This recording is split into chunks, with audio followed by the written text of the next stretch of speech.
Salut salut, bon alors comme chaque année j'essaie de vous proposer un déguisement d'Halloween vraiment de très haute qualité, de haute volée dirons-nous.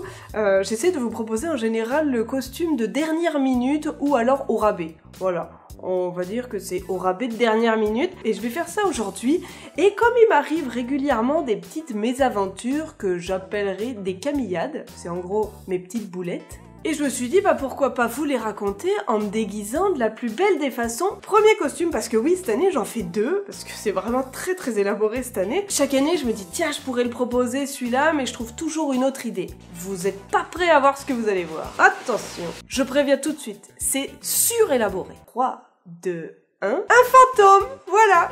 C'est pas l'idée la plus parfaite au monde, tu peux t'habiller comme tu veux et être tranquille. L'idée c'est quand même que je lui fasse des petits trous pour les yeux, parce que ça c'est un peu chiant si tu vois absolument rien. Vous pouvez soit acheter du tissu comme là je l'ai fait, j'ai pris le moins cher donc il est pas très agréable mais on s'en fout parce qu'on est habillé dessous.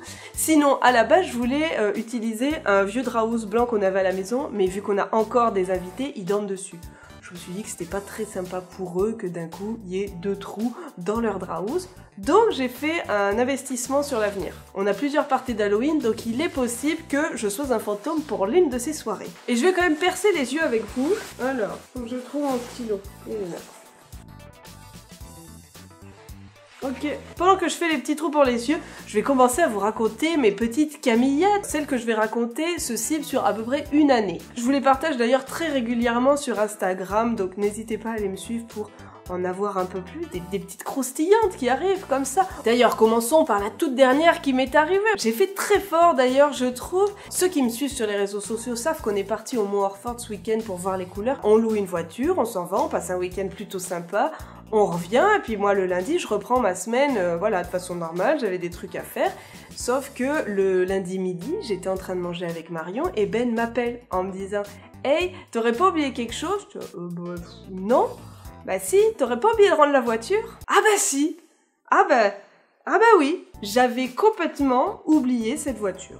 En fait, pour la simple et bonne raison que j'avais voulu la rendre le dimanche, en avance, et puis j'avais pas pu, parce qu'il y avait plus de place sur le parking du loueur de voiture, donc j'ai dû la garder. Mais moi, j'ai tellement pas l'habitude d'avoir une voiture que j'ai complètement oublié qu'on en avait une. Ce qui fait que j'ai dû payer une journée supplémentaire.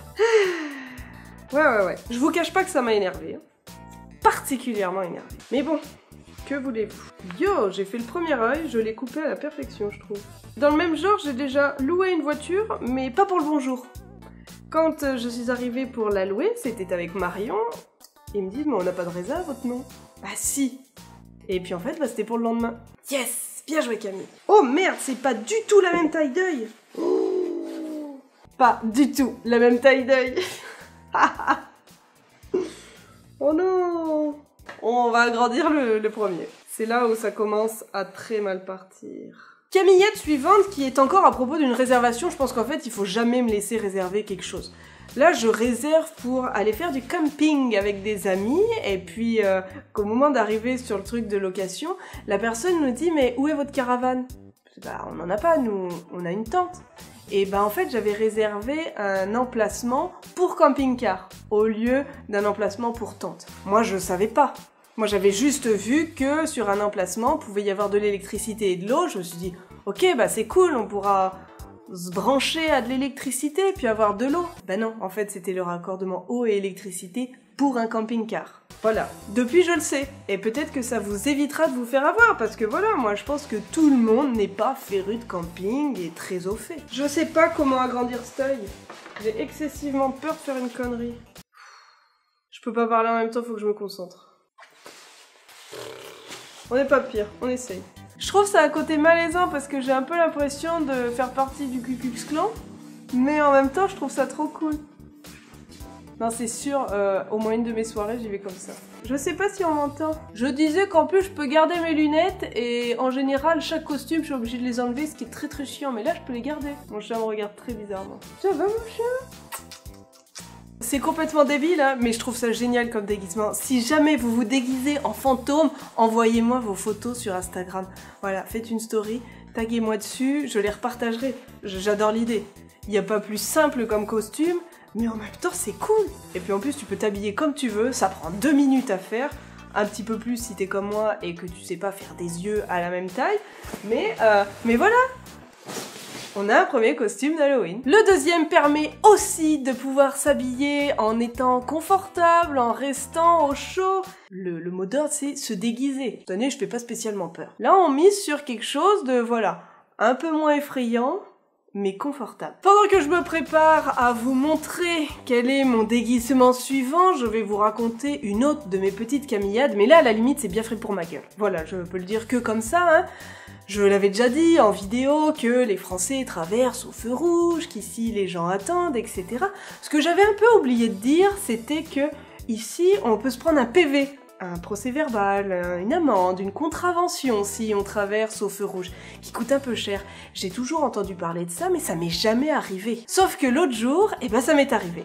Voilà, j'ai couru pour traverser un feu rouge, tout le monde attendait, sauf moi qui ai couru, et de l'autre côté était caché un policier. Mon amende est ici.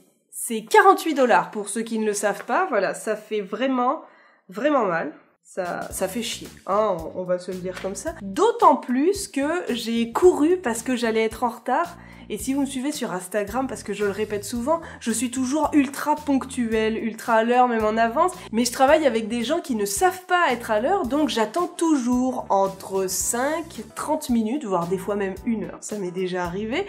Et là, j'ai voulu courir parce que j'avais 3 minutes de retard et que la personne y était déjà pour une fois, donc je culpabilisais de la faire attendre. Mais maintenant, je n'aurai plus jamais aucun scrupule à faire attendre quelqu'un. Bon, je vous présente mon nouveau costume. Attention, oh, c'est un One Piece kangourou. Ça va jusqu'au pied. Il y a une petite poche là.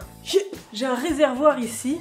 Et il y a même la capuche. Ah, j'ai l'impression d'avoir un phallus qui me tombe sur le visage. C'est pas très plaisant. Si on veut pousser le délire un peu plus loin, on peut même faire un visage. Sauf que moi, faire un visage de kangourou... Donc c'est le moment de se maquiller. Ça, je me dis que ça peut peut-être passer. J'aime partir sur ce grand maquillage avec vous, mais ne jamais les tester avant. Je trouve que c'est tout de suite plus un gros défi. On va croire que j'ai la jaunisse. Bon, ensuite, une autre petite camillade. C'est sûrement l'une de mes plus grosses sur la dernière année qui s'est écoulée. C'était quand j'étais au Vietnam. On prenait beaucoup l'avion. On a pris plein de fois l'avion pour aller dans différents lieux, etc. Et à un moment, je me suis dit, bah tiens, je vais travailler dans l'avion. J'avais sorti quelques affaires, etc. Et puis, j'ai aussi pris un cachet anti-vomitif. Parce que, ben, comme vous le savez, je ne supporte pas tout ce qui est moyen de locomotion. Même un ascenseur me donne mal au cœur. Sauf que ces cachets-là endorment. Et puis endorment énormément. Donc, je suis montée dans l'avion, j'ai sorti mes affaires, mon ordi, etc. Et puis, j'ai pris mon cachet. Et je me suis endormie. Et on m'a réveillée quand il avait atterri, il fallait vite sortir, on m'a pressée, etc. Et on prend nos bagages, on monte dans le taxi, et au moment de monter dans le taxi, là, la personne très calme que je suis s'est mise à hurler. J'ai oublié mon ordi dans l'avion! Voilà, un peu comme ça, j'ai traversé l'aéroport en courant le plus vite possible avec tous mes bagages à la main, et j'ai parlé dans mon plus bel anglais vietnamien, en expliquant quel siège j'étais, que j'avais oublié mon ordi, que c'était tel modèle, etc. Et par miracle, j'ai réussi à le récupérer. Avant, j'ai été quand même stoppée par des militaires vietnamiens qui voulaient pas me laisser passer, mais par chance, j'étais avec une vietnamienne qui parlait vietnamien, qui a pu leur expliquer. Ils ont quand même tenté de garder mon ordinateur, hein, parce que bon, c'était quand même une belle occasion, mais elle a réussi à me le récupérer. Après, j'osais plus le sortir. Et puis je pense que plus jamais de ma vie j'oublierai mon ordi dans l'avion. C'est un carnage. Clairement, je n'arriverai jamais à ressembler à ça, on va se le dire tout de suite. Mais je peux quand même tenter d'essayer quelque chose. La vie est faite d'aventures, hein. Donc, à reprendre mon éternel petit crayon noir. Je le fais au miroir parce que sinon je vois vraiment rien. La première fois que je me maquille, le trou de nez. Je sais pas ce que j'en pense. Je suis pas convaincue, hein. Attends, elle a fait quand même les yeux. Non, et les nanas, elles font les yeux trop bien. On connaît mon non-talent, hein. Je sais pas si réellement je me sens kangourou. J'ai plus l'impression d'être égyptienne, hein. Kangourou, puis elle, ça faisait beau. Moi, ça fait égyptien. Elle se fait des moustaches. On va tenter. Pour moi, un kangourou, ça n'a pas de moustache, hein, déjà. Je pense qu'il faut peut-être s'abstenir sur les moustaches de kangourou. Donc, si on part sur cette idée, enlève ton prépuce. Par contre, un petit point, après ça paraît évident, hein, mais si vous avez un One Piece vache, faites-vous une tête de vache, faites-vous pas une tête de kangourou. Pareil si vous êtes jaguar, léopard, zèbre, etc. Bon voilà, je pense que c'est à peu près tout pour aujourd'hui. Je vous ai quand même présenté 2 costumes de très haute qualité. Et puis j'ai pu vous partager mes petites camillades 2017-2018. Je sais pas ce que va me réserver 2019, mais je me dis quand même qu'il y a peut-être pire que mon cas. J'ai par exemple des amis qui sont arrivés un jour trop tard pour prendre leur avion. Voilà, moi ça m'est jamais arrivé. En tout cas, n'hésitez pas à me raconter vos petites conneries parce que je suis certaine que je suis pas toute seule. Il y a des gens, ça arrive moins souvent à eux qu'à d'autres, mais ça doit bien arriver à tout le monde quand même. Sur ce, je vous dis à samedi prochain pour une nouvelle vidéo. En attendant, n'hésitez pas à mettre un petit pouce bleu, n'hésitez pas à me retrouver sur mes différents réseaux sociaux, dont Instagram, où je poste très régulièrement des petits moments croustillants de la vie. Et surtout, n'hésitez pas à vous abonner parce que ça fait toujours extrêmement plaisir. Allez, bisous bisous. Au fait, vous vous déguisez en quoi cette année ?